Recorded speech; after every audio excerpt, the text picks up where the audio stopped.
Apocalypse chapitre 5. Puis j'ai vu dans la main droite de celui qui était assis sur le trône un livre écrit en dedans et en dehors, celui de 7 sceaux. Et j'ai vu un ange puissant qui criait d'une voix forte, qui est digne d'ouvrir le livre et de rompre les sceaux. Et personne dans le ciel, ni sur la terre, ni sous la terre ne peut ouvrir le livre ni le regarder. Et je plairais beaucoup de ce que personne ne peut trouver digne d'ouvrir le livre ni le regarder. Et l'un des meilleurs médecins, de plein point, et l'un de la tribu de Chita, le rejeton de David a vaincu pour ouvrir le livre et ses 7 sceaux. J'ai vu au milieu des trônes des 4 êtres vivants, et au milieu des veillards, un agneau qui était là comme immolé. Il avait 7 cornes et 7 yeux, qui sont les 7 esprits de Dieu envoyés sur toute la terre. Enfin, et puis le livre de la main droite de celui qui était assis sur le trône.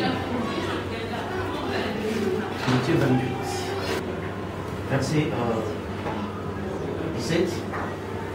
Quand ils virent, ils se prosternèrent devant lui, mais quelques-uns eurent des doutes.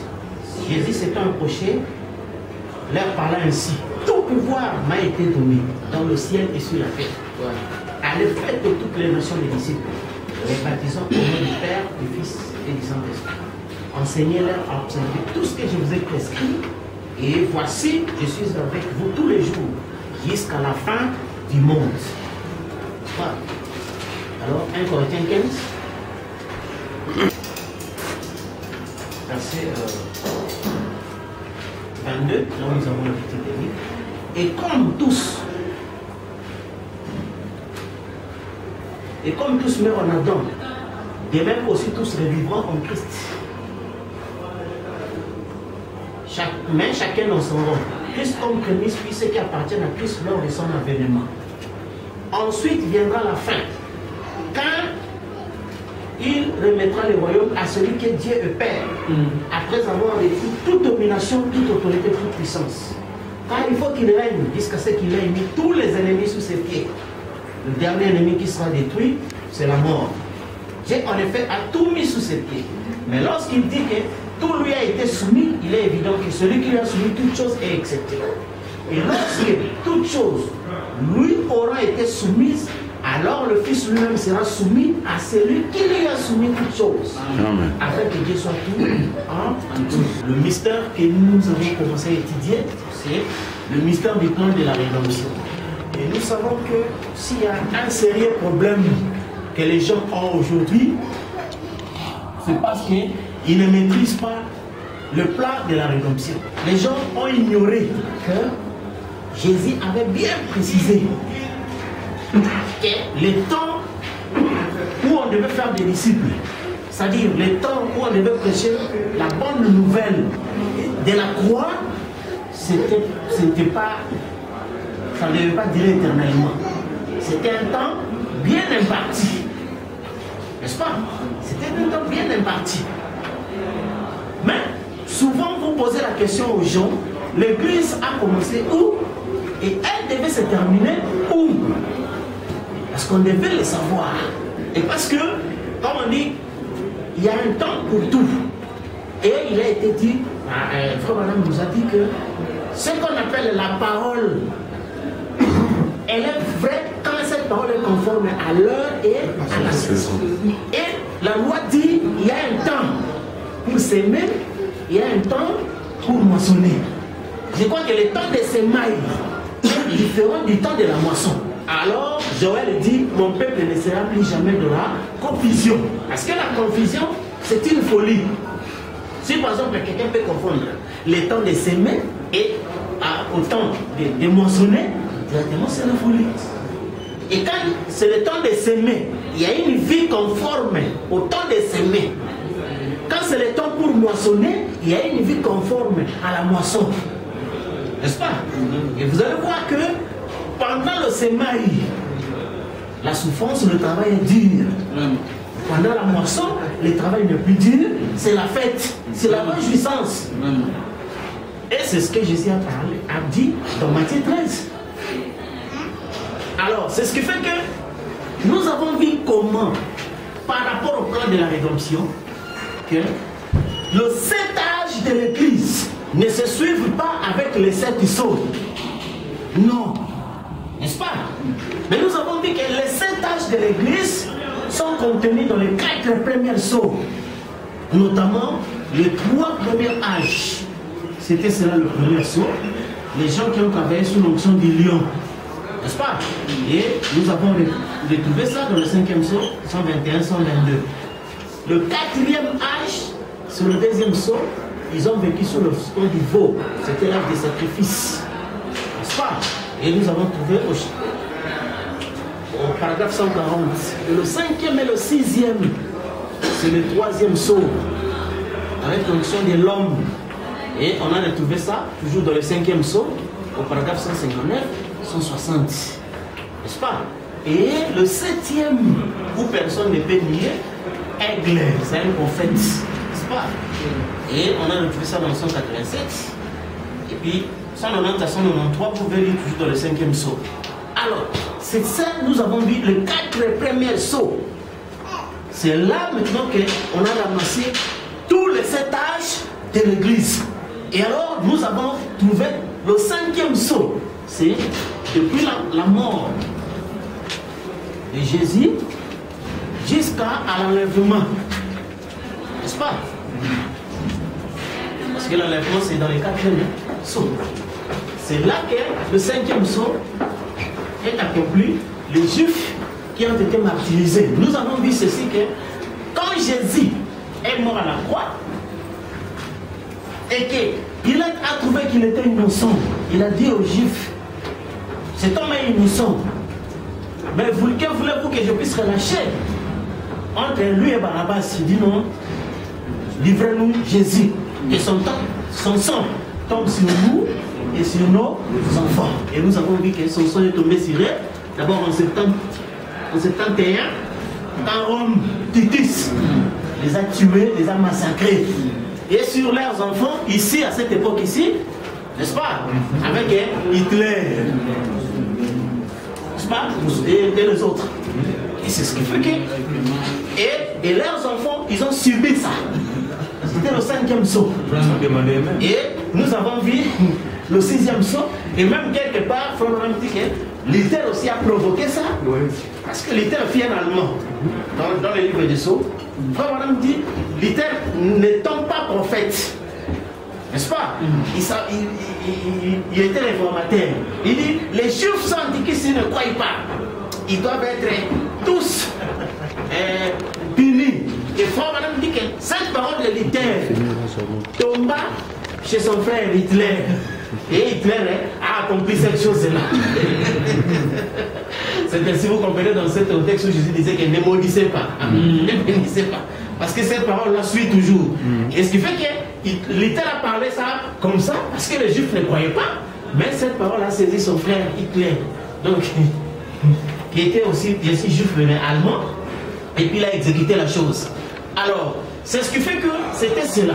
Et nous avons vu aussi que le 6e sceau, c'est le sceau du jugement. Mais le jugement accompagnait tous les âges. C'est lorsque nous avons vu que dans chaque âge, Frère Branham dit, nous avons lu dans le premier sceau, au paragraphe 62 jusqu'à 64, que en voici le plan. Il y a d'abord un mystère qui est révélé en haut. Là, on saisit le mystère, il proclame. Quand il proclame le message, après, maintenant, Dieu met à part lui, le messager et les croyants, et un fléau se déverse sur ceux qui ont rejeté le message, un jugement temporaire, n'est-ce pas? Et ce jugement temporaire suivait les âges. Et alors, c'est ça que nous avons vu qu'à la fin, le 7e sceau se retrouve en dehors des âges. Donc, le 7e sceau se retrouve en dehors des âges. C'est pourquoi on nous a parlé de la brèche entre les âges et les sceaux. Alors, c'est de ça que nous avons vu toujours jusque-là. Alors, c'est ce qui fait que les 4 êtres vivants et la fin de la dispensation des gentils, c'est la marche du Père. Parce que Jésus a dit ceci aux apôtres. Allez, faites de toutes les nations mes disciples. Et baptisons au nom du Père, du Fils et du Saint-Esprit. Et voici, je suis avec vous jusqu'à la fin du monde. Tout ordre de mission a une validité. L'ordre de mission a une validité. missionnaire. Parce que vous ne respectez pas la validité, le délai. Vous comprenez? Et Jésus dit, je serai avec vous, je suis avec vous jusqu'à la fin du monde. Nous avons vu, dans page 76, c'est exposé, parce que comme nous avons dit, nous lisons pour faire taire les critiques. Pour que les gens ne trouvent pas d'échappatoire. Exposé page 76. Nous avons vu. Ces 7 messagers font connaître Dieu aux gens. Quiconque les reçoit, reçoit celui qui les a envoyés. Jean 13, 20. Ils parlent et agissent par son autorité. Il les appuie de toute sa puissance de la divinité. Matthieu 28, 18 à 20. Jésus s'étant approché, lui parlant ainsi. Tout pouvoir m'a été donné dans le ciel et sur la terre. Allez, faites de toutes les nations des disciples, les baptisant au nom du Père, Fils et du Saint-Esprit. Et enseignez-leur à observer tout ce que je vous ai prescrit. Et voici, je suis avec vous tous les jours, jusqu'à la fin du monde. Le bonhomme dit, la consommation des sages. Tout cet ordre de mission qui a commencé ici, va jusqu'à la consommation des âges. Or, les âges, il n'y en a que 7. Donc, après le 7 âges, cet ordre de mission-là n'est plus valable, expiré. C'est-à-dire que si quelqu'un vient avec cet ordre de mission, il faut l'arrêter. C'est un escroc. Parce que l'ordre n'est plus valable. Vous comprenez? Et c'est ça ce qu'il faut dire. Il y a des faux missionnaires, des faux agents. Il faut mandater. Ils ne sont pas mandatés. C'est ainsi vous-même, vous voyez ce qui leur arrive. N'est-ce pas? Parce qu'ils ne sont pas dans le mandat. Vous comprenez? Ils sont en dehors du mandat. Parce que l'ordre de mission a toujours donc, un délai bien réparti. Et c'est ça, l'ordre de mission. Et là, Jésus n'a pas envoyé les gens comme ça. D'une manière indéfinie, mais il a bien dit que l'ordre est donné. C'est bien, mais il doit être là jusqu'à la fin du temps. Dans la prédication, la marque de la bête. Paragraphe 56 à 57. Commençons même à 55. Et tout historien et tout croyant orthodoxe sait que ces 7 âges de l'église, ou 7 chandeliers d'or, comme dit la Bible, étaient les 7 âges de l'église. Comme l'Ancien Testament était un type du nouveau ici, et comme tout ça a dévié. Mais, il doit y avoir un grand ébranlement et un réveil, juste avant la fin de la dispensation des nations, avant que cela retourne aux Juifs. Rappelez-vous, les nations ont seulement une période de temps limitée pour la grâce.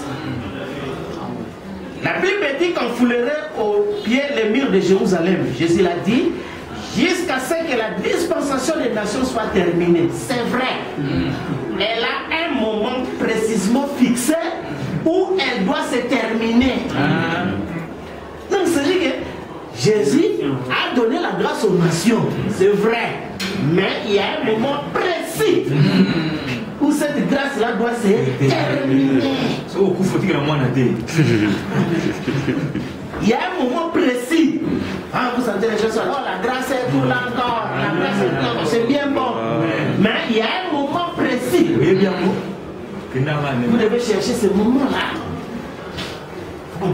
Il y a un moment précis où cette grâce-là doit terminer. N'est-ce pas? Et c'est ce qui fait que vous avez vu toutes ces choses-là où les gens ne savent pas. Or, maintenant, cette dispensation ici, n'est-ce pas? Où la grâce a été donnée. Mais il devait y avoir un moment précis où cette grâce-là devait se terminer. Mais la grâce là, tout le monde sait. La grâce de Dieu, c'est le sang, n'est-ce pas? C'est ça la chanson de tout le monde. La grâce de Dieu, c'est le sang. Et c'est juste que c'est le sang. Mais qu'est-ce que... Cherchons d'abord, commençons à chercher petit à petit, n'est-ce pas? Le moment où la grâce va quitter, on commence à chercher petit à petit. Commençons d'abord les trônes. Au paragraphe 89, Vous pouvez lire ça. Vous pouvez lire tout jusqu'à 105 pour votre propre lecture. Là, on va sauter petit à petit. Du trône sortent les éclairs et les voix des tonnerres. Et il y a 7 lampes du feu brillant devant le trône qui sont les 7 églises. Oh, j'aime cela.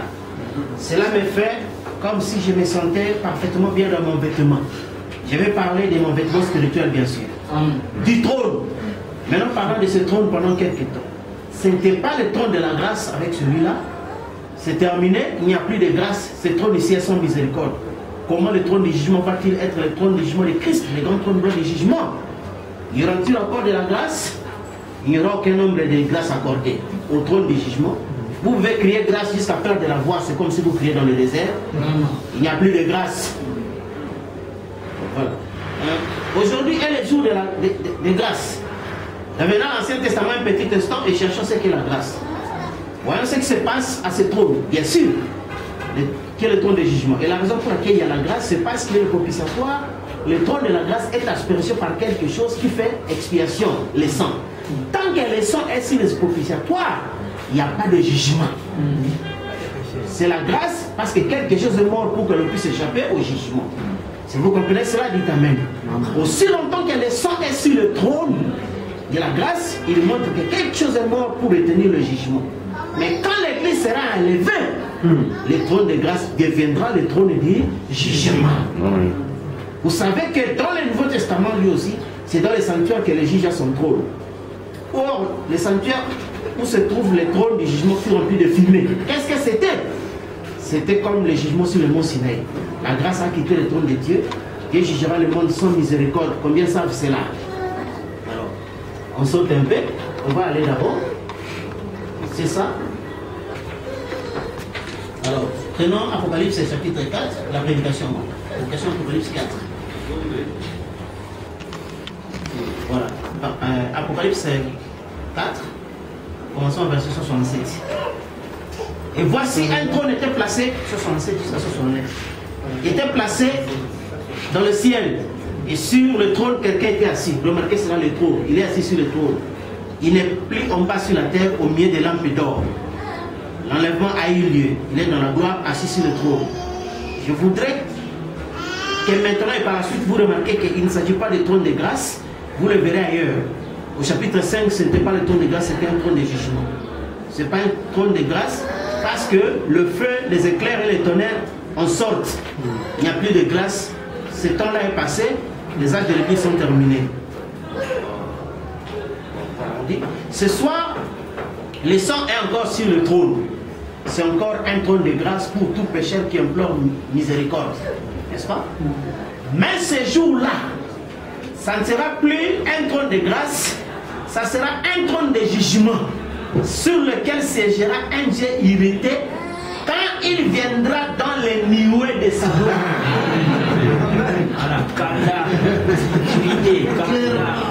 Donc, un Dieu irrité, n'est-ce pas? Donc, quand il viendra dans les nuées. Parce que Frère Branham dit qu'il doit y avoir un temps précis où la grâce doit terminer. Et ce temps-là, Frère Branham le montre. Le jour où la nuée viendra. Peut-être que ce n'est pas encore venu. Mais le jour où la nuée viendra, il y aura un Dieu irrité. N'est-ce pas? Et c'est là, il n'y aura plus de grâce. Et Jésus dit que je serai avec vous jusqu'à la fin du monde. Jusqu'à la consommation des âges. Et souvenez-vous qu'il doit y avoir un temps où cette grâce-là doit se terminer. Vous comprenez? Alors, je dois chercher encore une écriture. Au paragraphe 1 et trône. Remontons jusqu'à Lévitique 16, verset 14. J'aime prendre mon temps pour faire ressortir ces choses. Il prendra le sang du taureau et il fera l'aspersion avec son doigt sur le devant du propitiatoire. Si le trône de la grâce, nous allons étudier cela dans un instant vers l'Orient. N'oubliez pas ces mots, vers l'Orient. D'où vient Jésus? De l'Orient. Dans une nuée de gloire.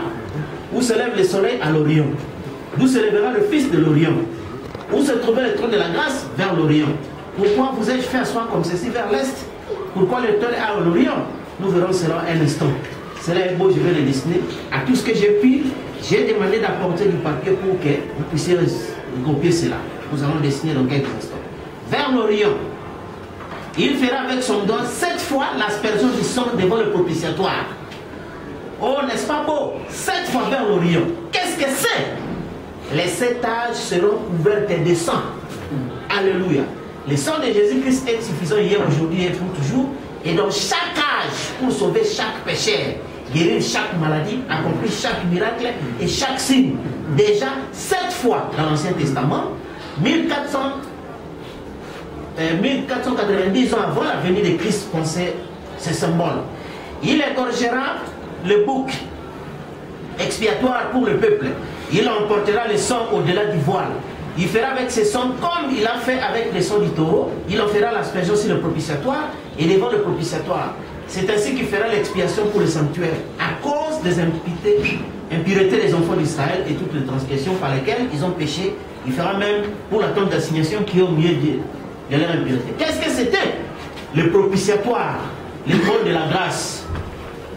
Où est-il maintenant? Qui avait-il à l'intérieur de l'arche? La loi.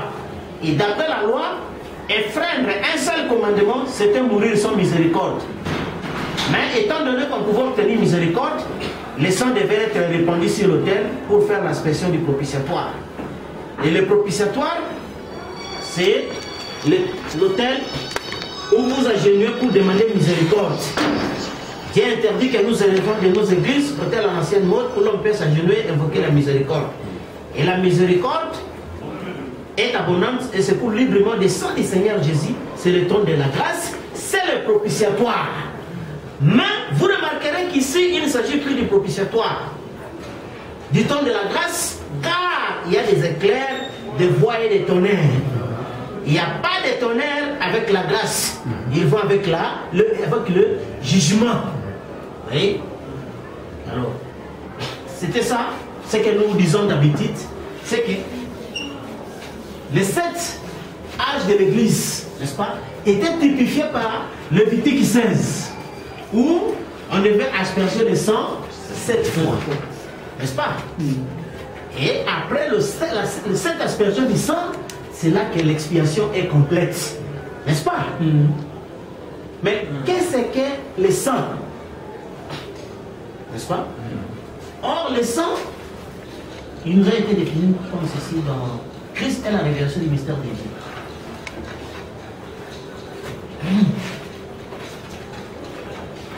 Paragraphe 434, dans la traduction des fondations Shekinah. Commençons 433, 434. Observez, racheté par Christ, le second Adam. Croyez-vous qu'il l'était?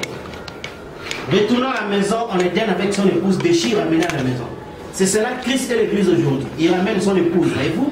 Le triple mystère maintenant. Dieu manifesté en Christ, Christ manifesté dans l'Église, tous ensemble, pour amener Adam et Ève original. L'homme et la femme qui soient un, tirés du même sang et du même esprit et tout le reste. Frère Branham dit, l'Église est le sang de Christ par l'esprit. Parce que la vie est dans le sang.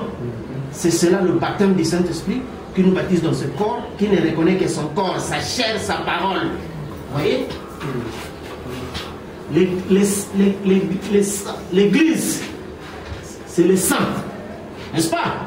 Et quand il y a cette aspersion du sang, donc il y a cette Église. Vous comprenez? Oh, frère Manan, nous savons, il a dit que l'Église est un individu. Et l'Église, c'est ça le sang. Et il y avait cette Église correspondant à cette aspersion du sang. Vous comprenez?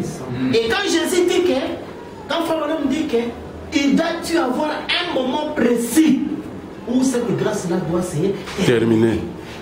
Parce que la grâce, c'est le sang. Et quand le sang n'est plus, il n'y a plus de grâce. Nous venons de lire plusieurs fois, parce que là, il y a des tonnerres et des éclairs, ça ne marche pas avec la grâce. C'est le jugement. Or, dans notre écriture habituelle, nous lisons dans le 7e psaume, où les gens, parce que nous sommes filmés, ils doivent relire ces citations et prouver le contraire. N'est-ce pas? 7e saut, paragraphe 70 jusqu'à 64. Même 70 à 64. Nous lisons ce que nous avons dit. Maintenant, comme nous remarquons ici, ce n'est qu'un seul verset, alors nous aimerons faire quelque chose. Juste un petit peu avant. Si vous remarquez, nous avons sauté le chapitre 7. Le chapitre 6 se termine par le 6e saut. Mais entre le 6e saut et le 7e, il y a quelque chose qui arrive. C'est vraiment beau. Oui. Entre le chapitre 6 et 7, si vous remarquez au chapitre 7, nous remarquons qu'entre le 6e et le 7e saut, il y a un intervalle. N'est-ce pas? Il y a un intervalle entre le chapitre 6 et 7 du livre de l'Apocalypse. C'est entre le 6e et le 7e saut. Et cet intervalle a été placé. Donc, nous voudrons remarquer ça. Il est important que nous remarquions ce petit espace de temps. Maintenant, souvenez-vous. Après le chapitre 4 de l'Apocalypse, l'Église est partie. Voilà. Après que les 4 cavaliers sont sortis, l'Église est partie. Tout ce qui est arrivé à l'Église arrive jusqu'au chapitre 4 du livre de l'Apocalypse. Tous les événements qui ont trait à l'agissement de l'Antichrist ont eu lieu jusqu'au chapitre 4. Et c'est avec le 4e saut de l'Apocalypse que le 2, Christ et Antichrist sont menés à terre. N'est-ce pas? Oh, remarquez frère que nous avons l'habitude de lire cette écriture-là. Les 4 êtres vivants, ce sont eux qui renferment tous les 7 âges de l'Église. Et l'Église, c'est un individu. Et cet individu, c'est lui le sang. Amen.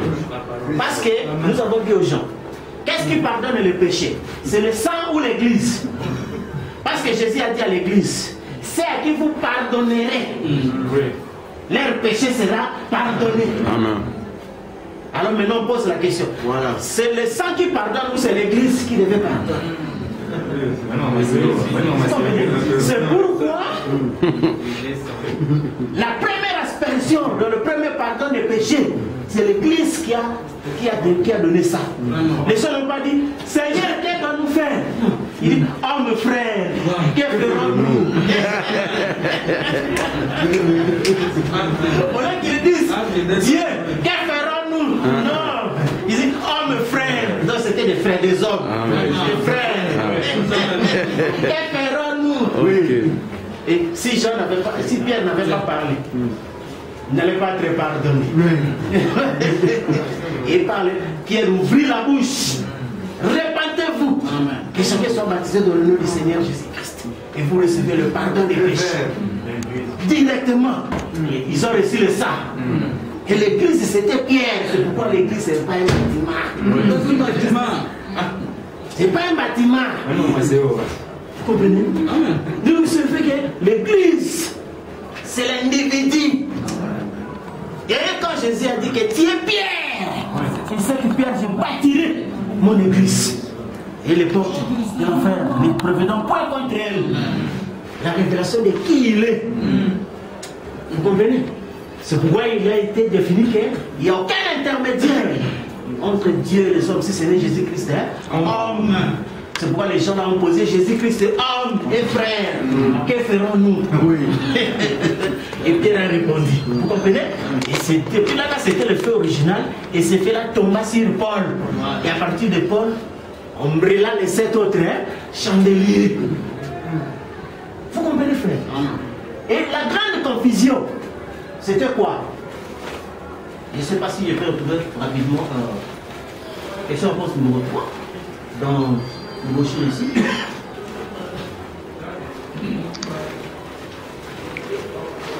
Parce que la citation là, où les gens voulaient se réfugier, on va lire ça. Hein, vous connaissez ça? Dans les questions en poste numéro 3. Frère Branham, quand il a dit qu'à l'ouverture de son, les âges sont terminés, c'est que la Odyssée est terminée, les âges sont terminés. Frère dit non, tu n'as pas bien compris. N'est-ce pas? Les âges ne sont pas terminés le même jour où j'ai fait la déclaration. Il a dit ça. Oui. N'est-ce pas? Il dit, vous continuez seulement à prier jusqu'à ce que vous soyez enlevés. N'est-ce pas? Parce que aussi longtemps que lui, frère Branham était là vivant, l'église était là. Parce que lui, c'était le 4e être vivant. Avec ses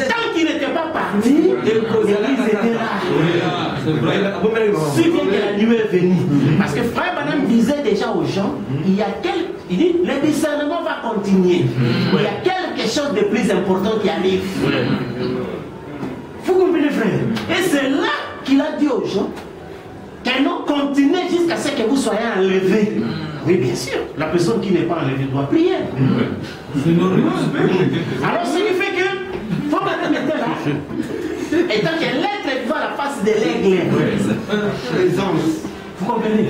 Et quand il est parti, l'église est non, c'était ça la dernière fois. Vous comprenez? Et ce qui fait que maintenant, les gens sont restés comme ça. Or, ils ne savent pas qu'il doit y avoir un temps précisément fixé où la grâce doit se terminer. Et ici, c'est le départ des 4 êtres vivants. Pourquoi? Parce que nous avons dit que les 4 êtres vivants, n'est-ce pas? Ils sont assimilés comme gardiens du trône de Dieu, des chérubins et des séraphins. Et nous relisons la définition de leur rôle, n'est-ce pas? Dans l'influence d'un autre. Relisons la définition de leur rôle.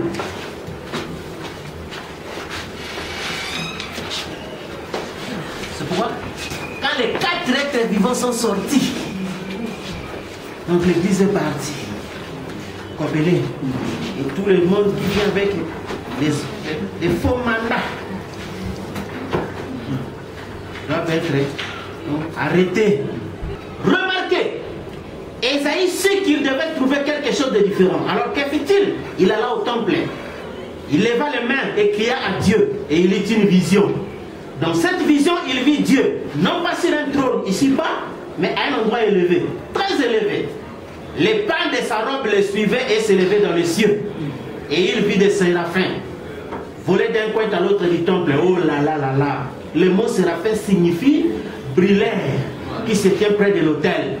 En fait, le séraphin est celui qui reçoit les sacrifices, purifie l'adorateur et ensuite le présente à Dieu. N'est-ce pas? Ça c'est le séraphin. Donc, ça dit que les sacrifices, on ne les donne pas comme ça, vous venez sacrifier, Dieu prend les sacrifices. Donc le séraphin doit prendre ça, il purifie. Et il présente ça à Dieu. Il dit, le séraphin est celui qui reçoit les sacrifices, purifie l'adorateur et ensuite le présente à Dieu. Ces séraphins sont des êtres angéliques. Ils se tiennent dans l'autel, juste à côté de Dieu. Ils reçoivent le sacrifice. Cela montre la justice de Dieu. Le péché ne pouvant entrer en sa présence, à moins d'avoir été expié. Voyez-vous, c'est séraphin. Vous vous souvenez dans les 7 âges de l'Église, comment ils veillaient sur cet évangile? Un de chaque côté. Vous vous souvenez quand nous les avons trouvés en jardin d'Éden, tenant une épée flamboyante, ils gardent l'autel. Et Isaïe, ce grand prophète, quand il entra dans l'esprit, vit premièrement Dieu assis, tout haut dans les cieux, au-dessus de tout roi terrestre. Il dit, j'ai vu le roi l'Éternel assis sur son trône, très élevé. Alors il vit le véritable roi et les pans de sa robe qui la suivaient. Il vit des séraphins voler à travers le bâtiment. Ils avaient les ailes sur leur face et ainsi de suite. Alors, Abraham dit, le séraphin qu'Ésaïe a vu, ce sont les êtres vivants que nous avons vus dans les 7 âges de l'Église qui veillaient sur l'évangile. N'est-ce pas? Et ces êtres vivants qu'ils veillaient ici, pourquoi? Parce qu'ils sont des sentinelles. Parce qu'ils sont les 7 lampes. Ils veillent dans la nuit. N'est-ce pas? Pendant que dans la nuit, c'est eux qui veillent. Et nous avons vu cela. Et c'est Luther qui a éveillé les gens. C'est Wesley qui a éveillé les gens. Et celui-là, madame, le dernier avertisseur. N'est-ce pas? Qui a éveillé les gens. C'était ça, les lampes dans la nuit. Et ce sont eux qui prennent les sacrifices, la purifient et les donnent à Dieu. Oh, qu'est-ce que Frère Madame a dit? Paul dit quoi? Les sacrifices que nous offrons à Dieu, ce sont les fruits de nos lèvres. N'est-ce pas? Le plus grand sacrifice, c'est la prière. C'était la prière. Et regardez, Paul dit ceci, que nous offrons à Dieu les sacrifices spirituels, les prières. Oh, Frère Madame dit aux gens, si vous voulez prier, appliquez le signe. Parmi le signe, c'est le message de l'heure. C'est-à-dire que quelqu'un devait prier d'après le message de l'heure. Nous avons vu avec vous que même pour combattre le diable, quelqu'un ne peut pas faire un combat dans le vide. C'est le messager qui déterminait le combat du jour. C'est ça, ça suffit être sauvé. Donc, échapper au malheur du jour. Moi, je ne peux pas être ici à Bandal, être sauvé du malheur de Massine. N'est-ce pas? Quand le malheur qui sort ici à Bandal, nous appelons nos policiers à nous ici. N'est-ce pas? Qui s'occupent, ils sont chargés des malheurs de Bandal. Vous comprenez? Il y a aussi ceux qui sont à Funa, à Loukoum, ainsi de suite. Et comme Dieu aussi, dans chaque âge, nous avons vu avec vous, il y a cette corne. Oui. N'est-ce pas? Chaque âge avait sa corne. Vous allez vous protéger selon vous-même. C'est derrière la corne. Et c'est pourquoi nous posons la question aux gens. Vous vous êtes protégés sous les 40e cornes. Vous comprenez? Donc, rendre service, essayez de rendre service en dehors de sa volonté. Essayez de demander protection en dehors de sa volonté. Oh non, c'est comme quelqu'un dit là, on m'a fait du mal. Je vais aller appeler mon grand frère. Est-ce que c'est le grand frère qui est compétent à juger le mal? N'est-ce pas? Il y a la police et le parquet. C'est ça le mystère de la protection, la corne. Oh, on va demander la protection de Dieu pour la famille. Mais vous devez demander ça sous la 15e corne. Est-ce que cette famille a reconnu qu'elle est corne? Vous comprenez? Ils sont en dehors du corne. Vous comprenez? Et ce qui fait qu'ils ne sont pas protégés. Ils n'ont pas assez de moyens, comme les autres venaient de leur porte. Oh, telle protection, telle ceci, telle cela. N'est-ce pas? Alors, les élus, de l'âge, avaient leur protection. Vous comprenez? C'est parmi les cornes. Alors, nous avons défini, frère Branham, donc, plus à la révélation du mystère de Dieu, l'Église est le sang de Dieu en esprit. Vous priez, vous appliquez le signe, c'est-à-dire selon le message de l'air, c'est-à-dire le messager vient. C'est pourquoi vous avez vu même les disciples étaient sages. Parce que Jésus était le messager, l'ange de l'alliance. Il dit comment prier. Vous remarquez? Oui. Parce qu'il savait qu'il était aussi un gardien du temple. Il devait les purifier. Il ne peut pas faire des prières comme ça. C'est pourquoi Jésus leur a montré même qu'il y a des prières paganistes. N'est-ce pas? Quand les gens disaient donne à manger, à boire, et ça c'est dit c'est paganiste. Mais lui il leur a montré voilà comment donner les sacrifices pour que ça soit agréé. Dites oui. Que les nuées viennent. Que le royaume vienne. C'est ça. La seule prière qu'il leur a montrée. Que le royaume vienne. Il dit les autres choses vous seront données par circonstance. Ça ne devait pas faire l'objet de prière.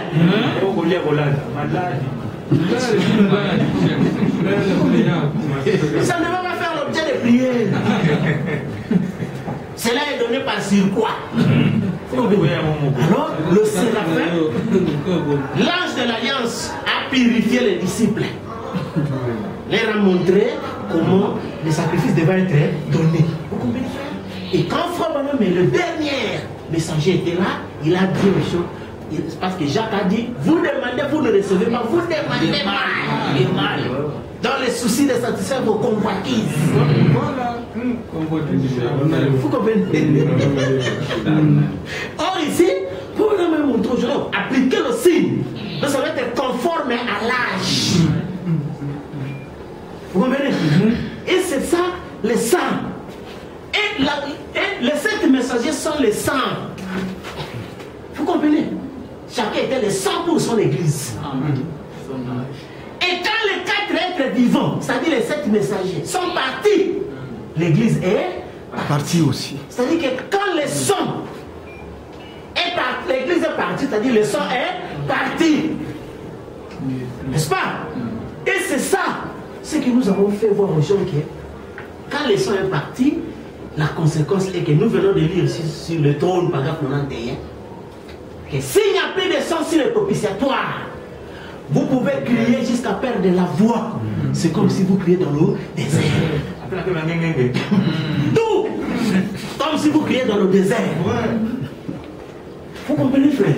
Et ce n'est pas de la blague. Non, mais ça. Ce n'est pas de la blague. Donc les 4 êtres vivants, comme frère madame vous dit que la rédemption, ce n'est pas l'Ancien Testament, mais c'est le Nouveau Testament, c'est-à-dire la Nouvelle Alliance. Et c'était l'alliance du sang. Et le sang devait être aspergé 7 fois.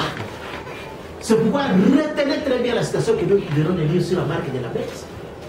Frère madame dit qu'il devait y avoir précisément un temps fixé où la grâce doit se terminer. Et déjà. Oui. Et c'est ça, c'est que quand l'église est partie, il n'y a plus de sang. Et c'est ça, nous avons lui formulé que quand l'enlèvement se fait, la colère de Dieu est déversée sur la terre. Alors l'enlèvement se fait sous les 4e sang. Et vous savez fort bien la question qui a été demandée à Frère Branham sur ce sujet. Les gens semblent oublier les choses. Mais pourtant, c'était écrit noir sur blanc dans leur propre message. Vous voyez que les gens ont des difficultés énormes par rapport au message. Parce que, comme ils n'ont pas le plan de la rédemption, donc les gens vont ramasser des citations par-ci par-là. J'avais oublié, page question 35. Après que l'enlèvement aura lieu, est-ce que quelqu'un de l'église pourrait encore être sauvé à la fin? Quelqu'un qui n'aura pas été pris dans l'enlèvement? Non, non, non. Parce que le sang n'est plus là. Or, qu'est-ce que le sang? C'est l'église. Qui est un individu. N'est-ce pas?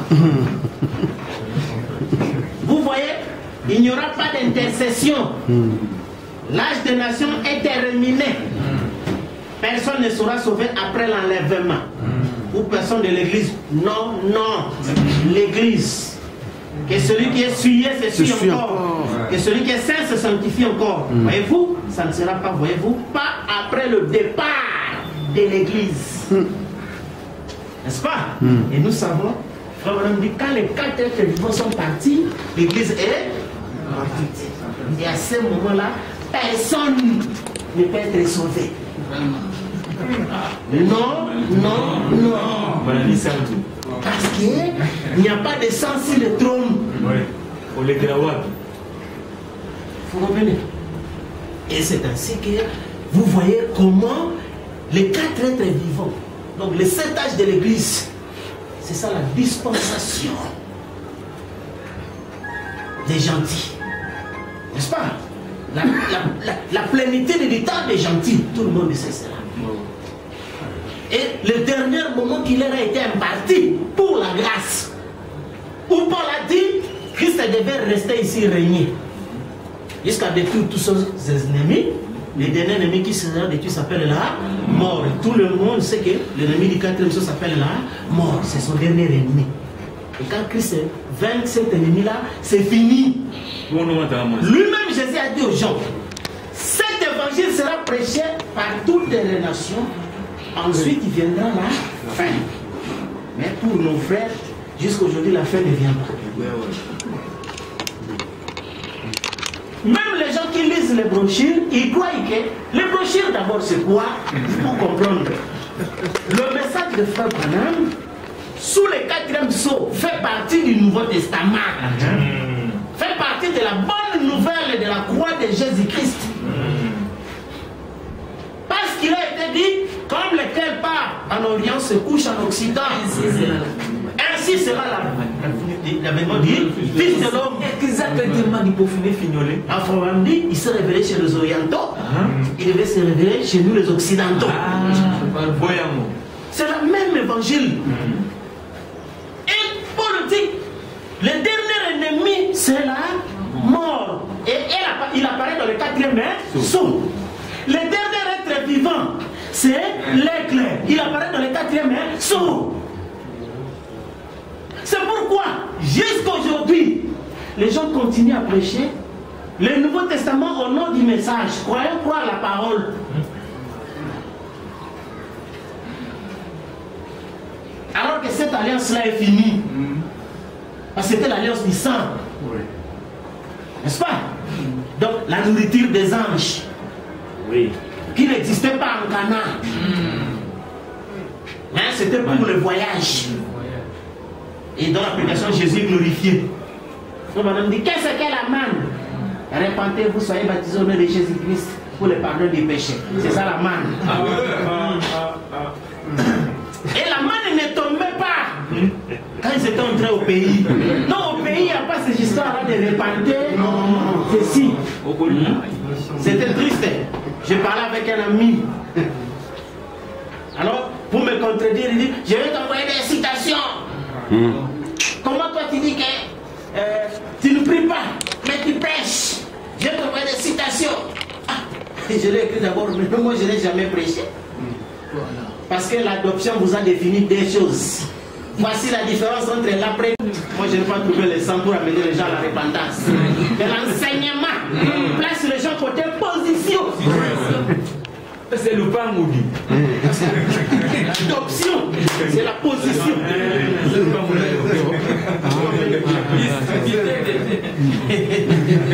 Et c'est ça, donc Josué. Donc lui, c'est le service de cadastre. Police, numéro 12, numéro 13, numéro 14, 16, chacun à sa place. Pas de discussion.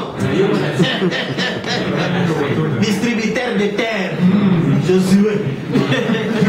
Alors c'est ce qui fait que il m'envoie la citation, dit, j'ai lu la citation dit, quand Jésus viendra, nous le verrons tel qu'il est.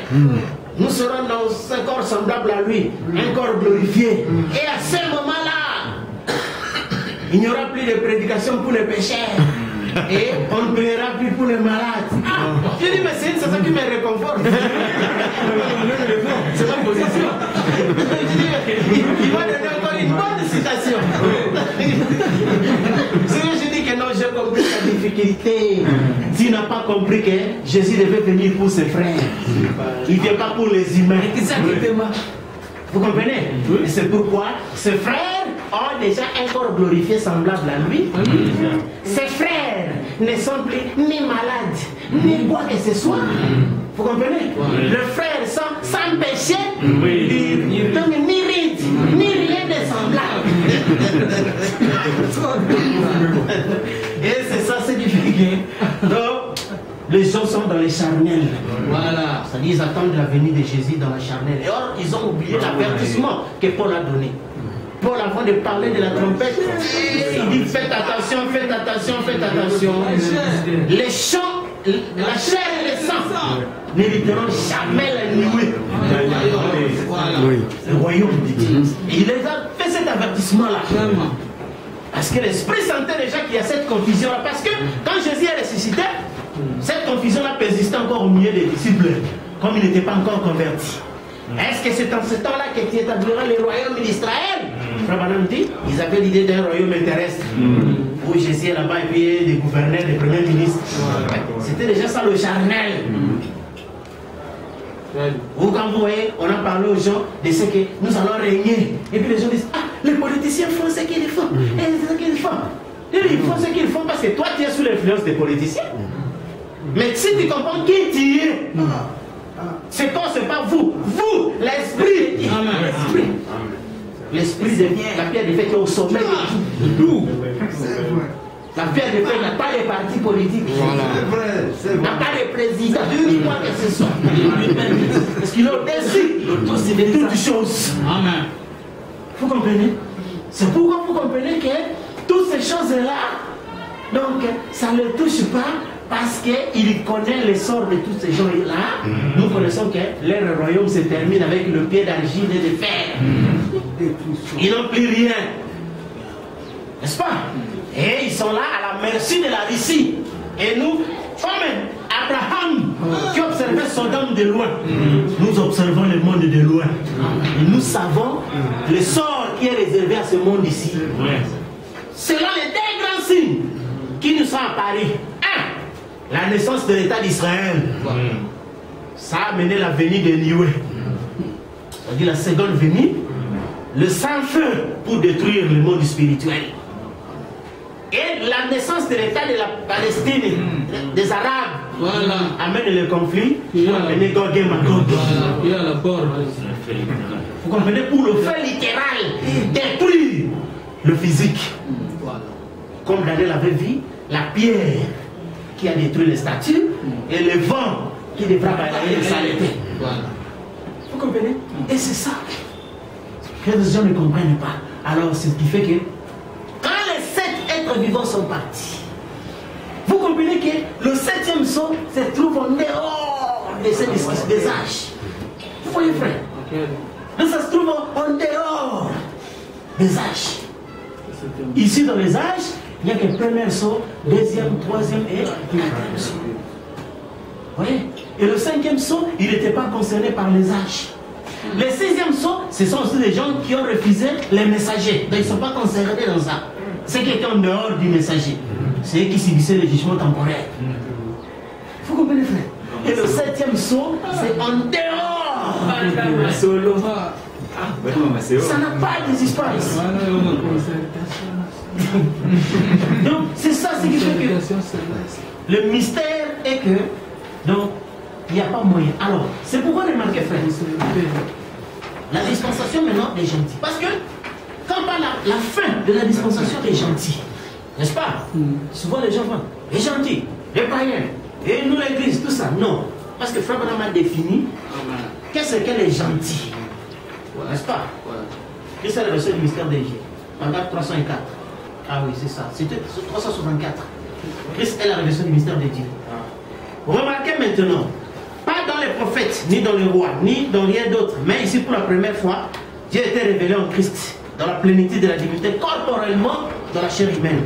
C'est cela la révélation. Oh là là, je m'en vais vous chanter un strophe maintenant. Les nations se disloquent, Israël se réveille, n'est-ce pas? Les signes que les prophètes ont prédits, les gentils, Frère Branham dit, l'Église et les dénominations, leurs jours sont comptés. Donc, quand on parle des gentils, c'est l'ensemble. Parce que c'est pourquoi je vous ai dit que les chandeliers se présentent toujours en noir et blanc. Le blanc, c'est l'Église, ici les dénominations. N'est-ce pas? Tout ça, il faut avoir gentil. Nous sommes dans ça, les gentils, dans l'Église et les dénominations. Vous comprenez? Alors, c'est ainsi, les sceaux, vous connaissez l'écriture. Les sceaux ne sont révélés que lorsque les âges des églises et des dénominations sont lorsque les âges des gentils sont terminés. Parce que les gentils, c'est l'église et les dénominations. C'est ça les gentils. Or, aucun sceau n'est révélé sans d'abord l'ouverture du 7e sceau. Parce que le 7e sceau, quand il est révélé, c'est l'Apocalypse 10. Et l'ange vient avec le livre. N'est-ce pas? Et c'est là que vous voyez que ce que Jésus a dit, je serai avec vous jusqu'à la fin du monde, jusqu'à la consommation des âges. Et cette bonne nouvelle-là est finie. Maintenant, il y a une bonne nouvelle. C'est le lever du soleil. La venue des nuées. Et dans le 7e sceau, là vous remarquez qu'il n'y a pas d'être vivant. N'est-ce pas? Il n'y a pas d'être vivant. Il n'y a pas de séraphin. Vous allez envoyer les sacrifices comment? Qui va purifier votre sacrifice? Parce que dans le 5e sceau, il dit ceci.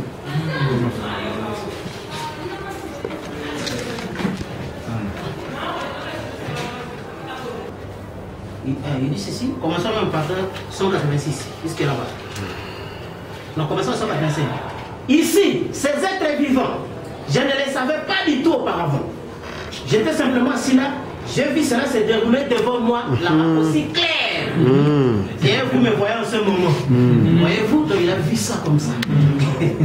Et ça ne peut pas faire autrement que d'être juste. Vous comprenez? Parce que souvenez-vous, c'est dans le 5e sceau qu'il a résumé tout ça. Et il dit que ces êtres vivants, je ne les savais pas auparavant. Mais cela est passé devant moi aussi clair que je vous vois ici. Ça a défilé devant lui. Puisque c'est tout à fait conforme à cette Bible. Exactement. Alors que faire d'autre sinon de déclarer que c'est juste? Remarquez. Maintenant, le 4e être vivant qui a été envoyé pour combattre l'Antichrist, ces derniers êtres vivants qui a été envoyé pour la dernière puissance pour combattre l'Antichrist, qui était contre les enseignements des dieux, c'était un aigle. Voyez-vous, les 4 maîtres vivants, c'était un aigle. Maintenant, vous n'avez qu'à étudier les âges, étudier les Écritures. C'est l'aigle dans la Bible qui est le dernier âge, c'est l'âge de l'aigle. Et Dieu compare l'aigle à ses prophètes. Maintenant, regardez bien, le dernier âge, l'âge de l'aigle, celui qui révèle la vraie parole. Dieu, avant de passer à l'action, comme il avait fait au jour de Noé, il a envoyé un aigle. Quand il a fait sortir Israël de l'armée des pharaons, était prête à passer à l'attaque, il a envoyé un aigle. Et chaque fois qu'il envoie un aigle, en dernier, à la fin. Et maintenant, toi, tu vas nous parler d'une personne qui va venir après pour être prophète ou qui que ce soit. Ça n'engage rien. Mais, quand Frère nous dit que chaque fois, il envoie un aigle en dernier, virgule, à la fin. Et ici, il envoie encore un aigle. C'est tout à fait conforme à sa parole. Alors, comment peut-on interpréter autrement? Il envoie un aigle. Pourquoi? Celui qui révèle la vérité qui a été perdue tout au long de l'âge. Alors, comment donc est-ce que le bœuf ou l'homme, n'importe lequel des êtres vivants qui sont sortis, comment donc est-ce que cela aurait pu être révélé avant la venue de l'aigle? Ils avaient leur place. C'était des êtres vivants saints qui avaient été envoyés aussi bien que tous les autres. Les lions, c'était l'original, c'est là que l'Antichrist est sorti pour mener le combat. Ensuite, il a assisté notre puissance, il a envoyé une puissance pour l'affronter. Ensuite, il a assisté une autre puissance, il a envoyé une autre puissance pour l'affronter.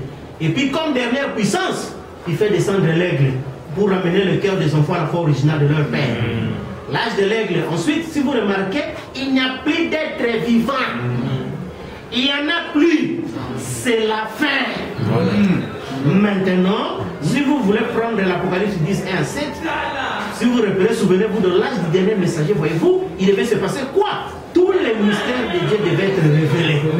Maintenant, vous voyez les 4 animaux qui ont chevauché. Cela a été parfaitement juste. Et maintenant, ici, dans chaque âge, où chaque puissance qui est sortie derrière chacun, et là, c'est le passage de l'Écriture qui montre que le cavalier de l'ennemi l'avait fait, cela a été révélé dans le sceau. Et maintenant, il a aussi révélé que chaque être vivant, chaque vision de Dieu que Dieu a envoyé pour le combattre, concorde parfaitement tout au long, jusqu'au temps de l'aigle. Or, nous sommes au temps de la fin, un aigle viendra, c'est vrai. Maintenant, souvenez-vous, maintenant, au jour du lion, la parole originale, peu près 1000 personnes qui ont écouté ça. Au jour du B, seulement un infime pourcentage a écouté le message. Au jour de l'homme, il a œuvré parmi les hommes. Voyez-vous, alors il était astucieux, il a réussi à faire sortir un petit groupe. Et qu'est-ce qu'ils ont fait? Satan a vu cela, alors tout ce qu'il a fait, c'est le faire retourner dans la même chose. Et souvenez-vous, finalement, quand l'aigle viendra, il y en aura toujours une centième d'1% de ceux qui écoutera. C'est un âge d'aigle. Souvenez-vous, ce sont tous les autres cavaliers. Même Jésus a prédit que ce n'est à tel sa venue, il n'y aura aucune chair de sauver pour l'enfant.